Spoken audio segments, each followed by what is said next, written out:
8:14. Saludamos al ingeniero Fernando Salinas, ingeniero eléctrico, es catedrático de la Universidad de las Américas. Ingeniero Salinas, bienvenido. Quisiéramos conocer también su visión sobre esta crisis que se ha generado en el sector eléctrico por casos de corrupción que están llegando a puntos importantes dentro de la investigación, aunque hay contrastes entre la agilidad con la que se trabaja en otros lares. Me refiero a un juicio paralelo en los Estados Unidos con respecto a lo que pasa aquí, con una serie de escollos más bien dentro de las investigaciones. En todo caso, este caso Progen, que no podemos separarlo también de Austral, de ATM, que se dieron en forma simultánea cuando Ecuador en el año 2024 requería de energía térmica en forma urgente, dejan consecuencias y se convierten en una especie de espejo de deterioro institucional del sector eléctrico. Importante escuchar su opinión.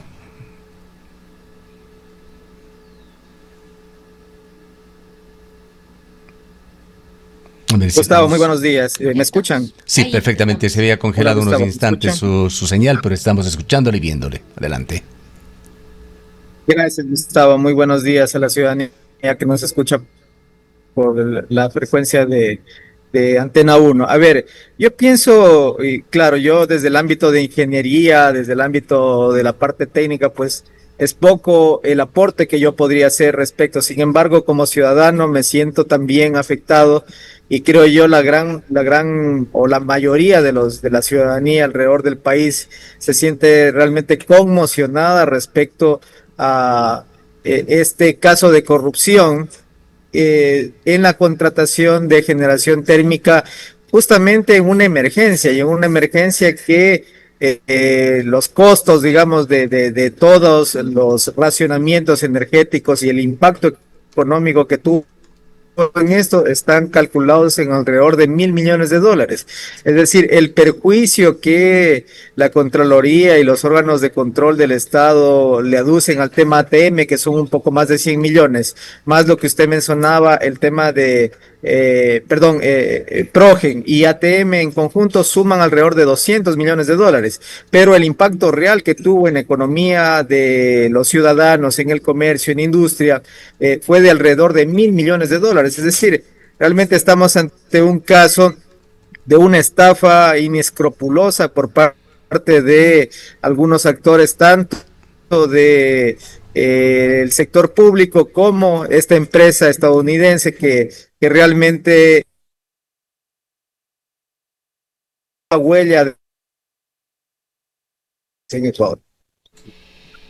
Ingeniero Salinas, muy buenos días. Pues uno de los temas que no deja de preocupar es la posibilidad de nuevos apagones. ¿Considera usted que hasta el momento la naturaleza ha sido generosa y le ha permitido al país poder continuar brindando el servicio energético? Es decir, las centrales han recibido la cantidad de agua, lluvia suficiente para evitar una situación de esta naturaleza, pero de aquí mucho se habla del fenómeno del Niño, tanto es así que el propio gobierno tomó alguna decisión respecto del proceso eleccionario, por ejemplo, para evitar algún impacto que podría llegar a propósito del fenómeno del Niño, pero no hemos visto, ni hemos escuchado, ni hemos conocido medidas que se hayan anunciado respecto de la posibilidad de los efectos del fenómeno del Niño en el servicio energético, toda vez que se habla de una fuerte sequía tanto en la zona amazónica como en la sierra del país. A ver, yo creo que es importante, ¿no es cierto?, que la ciudadanía entienda que hay algunos fenómenos meteorológicos que el país y que sobre todo la producción eléctrica va a transitar durante los próximos meses, los años, a partir del mes de octubre hasta el mes de marzo de todos los años, que son alrededor de 6 meses, se presenta una disminución en las lluvias, en los niveles de pluviosidad, en las centrales que quedan en la zona oriental, en las cuencas orientales de nuestro país, donde está, por ejemplo, el complejo hidroeléctrico de Paute, donde está Coca-Cola Sinclair, donde está algunos otros complejos como el Hidroagoyán, ¿no es cierto?, que también tiene 2 centrales. y que por lo tanto se ve disminuida la producción de energía a nivel nacional. Y otro es un fenómeno meteorológico que usted muy bien señala, que es un fenómeno que se presenta cada ciertos años y que podría, ¿no es cierto?, influir también en el aspecto meteorológico con fuertes lluvias en la región litoral o costa y con probables sequías. Esto es probable porque no tenemos una bola de cristal para afirmar con certeza lo que se dice, probables sequías en algunas zonas localizadas, especialmente de la sierra y la Amazonía. Esto, ¿no es cierto?, hace prever que evidentemente las autoridades del sector energético, el gobierno nacional, tomen en cuenta estos fenómenos meteorológicos y que estemos preparados para enfrentarlos. Al momento se han anunciado desde el gobierno nacional la contratación de generación térmica de carácter emergente, renta de energía, hablando específicamente, por alrededor de 500 megavatios, de los cuales apenas 55 megavatios han sido concretados hasta la fecha, cuando ya estamos a 3 meses de que se inicie básicamente el estiaje, ¿no es cierto?, en la zona de las cuencas orientales. Entonces, eso es al momento, digamos, el progreso que ha tenido, y teniendo en cuenta que el déficit que se espera tener en esta época de estiaje es de alrededor de 1.300 megavatios, y pues coadyuven algo la recuperación de ese enlace internacional con Colombia, pero no es suficiente para llegar a esos 1.300 megavatios que serían necesarios para enfrentar las necesidades energéticas en las épocas de estiaje, donde disminuye la producción de energía y de carácter hidroeléctrico. ¿Cuál es la realidad de esa brecha de energía, ingeniero Salinas, cuando se anunció la reducción nuevamente de ministerios del Estado y nuevas fusiones? Escuchamos, no recordamos su nombre, pero se trataba de uno de los viceministros del Ministerio de Energía, que daba palabras tranquilizadoras señalando que no habrán apagones en este año. Así lo dijo públicamente, de que existía suficiente backup térmico para solventar cualquier problema que pueda producirse en las centrales hidroeléctricas del país. ¿Es eso una realidad en Ecuador? Y si no es así, ¿cuál es la situación? A ver, yo pienso que a veces las autoridades del país se manifiestan desde el punto de vista que quieren darle certeza, tranquilidad, sosiego a la ciudadanía respecto a los problemas que acontecen en el sector energético a nivel nacional. Sin embargo, la realidad es otra. La realidad nos dice que el déficit que se prevé para este próximo estiaje es 1.300 megavatios, déficit, digamos, contabilizado para abastecer la demanda de manera autónoma. De esos 450 megavatios, digamos que son cubiertos ya por la interconexión con Colombia, sí, pero nos quedarían alrededor de 900 megavatios por cubrir, y estamos lejos de eso, estamos lejos ya prácticamente a 3 meses de que inicie nuevamente el estiaje. Estamos hablando de que con la interconexión con Colombia, que todavía es algo incierto, porque en Colombia tienen que cumplir con la premisa de almacenamiento de reservas de agua hasta el 80%, actualmente están alrededor del 70%, imaginémonos que sí alcanzan esos niveles de acumulación de agua en sus embalses y que se recupera nuevamente la interconexión con Colombia en el mes de septiembre, pero faltarían todavía aproximadamente 900 megavatios, y de los cuales le comento que apenas 55 megavatios de carácter térmico han sido contratados hasta el día de hoy. Es una cantidad muy baja. Sí, en efecto, o sea, el gobierno, digamos, desde el año 2024, cuando comenzaron este tipo de temas, prácticamente lo que ha conseguido es rentar las barcazas y 2 centrales de generación térmica muy pequeñas, inclusive localizadas en el austroecuatoriano, una de ellas en la provincia del Oro, ¿no es cierto?, Gas Vesubio, y la otra que es el Descanso 2, que suman alrededor de entre las dos alrededor de unos 30 megavatios y un poco más de megavatios, pero no es algo significativo. Y si usted suma los 55 megavatios que se acaban de concretar que aparentemente estarían listos, digamos, en este periodo de estiaje, pues realmente no es significativo todavía ese aporte y esperamos que vaya incrementándose y que se vaya cumpliendo ese plan emergente de contratación que tiene el gobierno, porque caso contrario, pues nos veríamos en la posibilidad, y hablo posibilidad, por favor, que la ciudadanía entienda, porque vuelvo y reitero, ese es el comportamiento común, que se disminuyan las lluvias en este tiempo, pero ventajosamente, por ejemplo, en el año pasado no hubo esa disminución drástica de las lluvias y pudimos sostener la generación del país. Entonces, es mejor estar preparado, es mejor estar prevenido con toda la capacidad de generación térmica para que, si es que se presentan este tipo de fenómenos drásticos de disminución de las lluvias y evidentemente de la generación de energía hidroeléctrica, pues el país esté preparado para afrontar esa demanda. Ingeniero, ¿cuáles son las expectativas de la relación con Colombia frente a la necesidad que pueda tener, en este caso, Ecuador, de continuar sirviéndose de la energía del vecino país?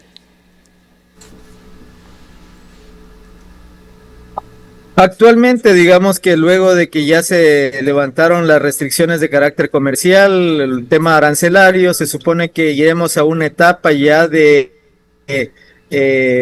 normalización de las relaciones, digamos, bilaterales con el hermano país de Colombia, y evidentemente, en el caso de que ellos ya cumplan con el almacenamiento del 80% que dice, digamos, su programa energético a nivel de Colombia, pues ellos estarían en la disponibilidad de vender energía a nuestro país, energía que se hace generalmente en el mercado spot, que son las transacciones internacionales de electricidad, ¿no? Entonces, hasta que no se acumule ese 80% en sus embalses, ellos todavía están esperando.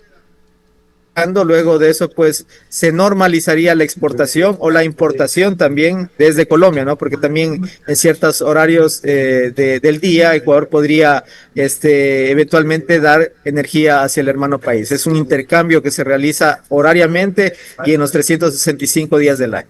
Algo muy importante, ingeniero Salinas, es la planificación estratégica en el país. En términos generales, no se diga en este tema tan crítico como el de la energía.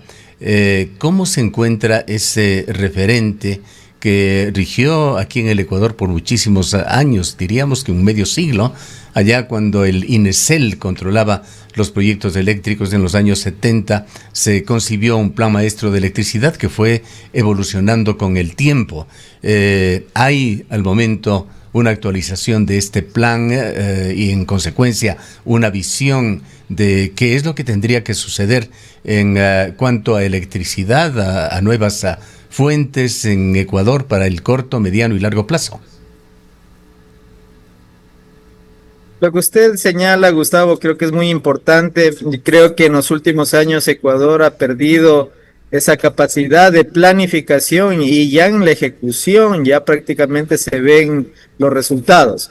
¿A qué me refiero? Me refiero de que aunque existe un Plan Nacional de Electricidad, aunque existe o cada año existe la planificación de todos los segmentos de la industria, tanto de generación como tiene que crecer, ¿no es cierto?, en número y en cantidades de megavatios, la provisión de energía eléctrica en nuestro país, en transmisión, cuántas subestaciones y en dónde van a estar localizadas estas subestaciones y líneas de transmisión que permiten la transferencia de potencia desde las grandes centrales hidroeléctricas o termoeléctricas hasta las grandes ciudades o centros de consumo, y también la parte de distribución, cómo crece la última, digamos, el último eslabón de la cadena de la industria. Esto existe.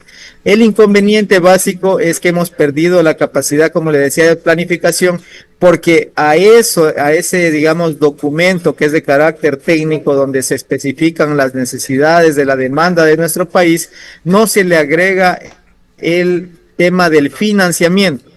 Es decir, un plan necesita evidentemente las obras, los proyectos y el financiamiento para que se realice. Y ese básicamente es el talón de Aquiles que hemos tenido en los últimos 10 años, diría yo, o alrededor de 8 o 9 años en nuestro país, porque a ese plan técnico no se le agrega el tema del financiamiento, ¿sí? Entonces, a eso me refería y usted hace muy bien mención respecto a cómo se realizaba la planificación en el ex-Cinesel, pero la ventaja es que en esos años habían transferencias por parte del Estado a través de los ingresos y la renta petrolera para desarrollar el Sistema Nacional Interconectado que lo tenemos actualmente, ¿no? Que es el anillo de 230 kilovoltios y la red radial de 138 kilovoltios a nivel nacional que nos permite servir a través de diferentes centrales hidroeléctricas y termoeléctricas toda la demanda de todas las ciudades en toda la extensión geográfica del país. ¿Cuál es, aunque usted mencionó ya alguna cifra, la verdadera capacidad operativa del sistema eléctrico en nuestro país en cuanto a megavatios, gigavatios de respaldo? ¿Cuánto falta para garantizar un suministro estable en épocas de estiaje? Gustavo, su pregunta es muy importante. La generación térmica del país en libros y en estadísticas tiene alrededor de 1.800 megavatios de potencia instalada. Lamentablemente, de esos 1.800 megavatios de potencia instalada, solo la mitad, es decir, 900 megavatios se encuentra disponible. Y cuando hablamos de que tenemos fuera de esos 1.800, la mitad, estamos diciendo prácticamente que estamos en un estado de vulnerabilidad porque la generación térmica permite abastecer a la demanda de nuestro país en épocas justamente donde disminuyen las lluvias, donde disminuyen los aportes de caudales a nuestros embalses y a nuestras centrales de carácter hidroeléctrico. Entonces, yo pienso que deberíamos pasar desde las estadísticas de sostener de que tenemos 1.800 megavatios a la realidad, que son 900 megavatios de carácter térmico, y respondiendo a su pregunta, nos faltan esos 900 megavatios de carácter térmico justamente para este estiaje, y luego de eso nos falta un poco más, ¿no es cierto? Porque la demanda crece normalmente en nuestro país un 5%, es decir, necesitamos por año alrededor de 300 megavatios, entre 300 y 400 megavatios extra por año. Entonces, esa es la importancia de tener, ya no en estadísticas, sino en la realidad, generación térmica, generación confiable, generación que nos permita, sin problemas, sin dependencia del clima, pues abastecer a la demanda de nuestro país. Entonces, esa es la respuesta a su interrogante. Bien, para finalizar, ingeniero Salinas, hay proyectos estratégicos que están ubicados, identificados en el país, que deberían promoverse para evitar nuevas crisis en los próximos 5 años. Sin duda, hay algunos proyectos que ya están dentro del Plan Maestro de Electricidad. No entiendo por qué al momento no se los ejecuta por parte de quien tiene la obligación, en este caso la Corporación Nacional de Electricidad, CELEC. Si es que no tiene los recursos la CELEC por restricciones de orden financiero, pues estas pueden ser delegadas a la empresa privada. Yo hablo, por ejemplo, de dos que se me vienen a la mente, que están localizadas en la zona del Austro Ecuatoriano. Uno de ellos, Santiago, que es un proyecto de un poco más de 2.400 megavatios en 2 fases y que requiere un poco más de 3.000 millones de dólares para su construcción. Es una cantidad importante, por lo tanto yo creo que puede ser delegada a la empresa privada para su ejecución, para su construcción, y luego la parte última, digamos, del proyecto hidroeléctrico Paute, ¿sí? Que es Cardenillo, que también necesita una inversión importante del orden de 500 millones de dólares. Entonces, fíjese, si es que el Estado ya tomara en serio el tema de la provisión energética de carácter eléctrico en nuestro país, no pensaría solamente en el tema de las emergencias. Estamos administrando prácticamente emergencias y deberíamos ir hacia temas de carácter del mediano y el largo plazo, como este tipo de proyectos de carácter hidroeléctrico que sí solucionan el tema de provisión energética, no para esta generación, sino para las próximas generaciones, es decir, con un pensamiento estratégico, con un pensamiento de largo plazo. Bien, gracias a ingeniero Salinas por haber estado con nosotros.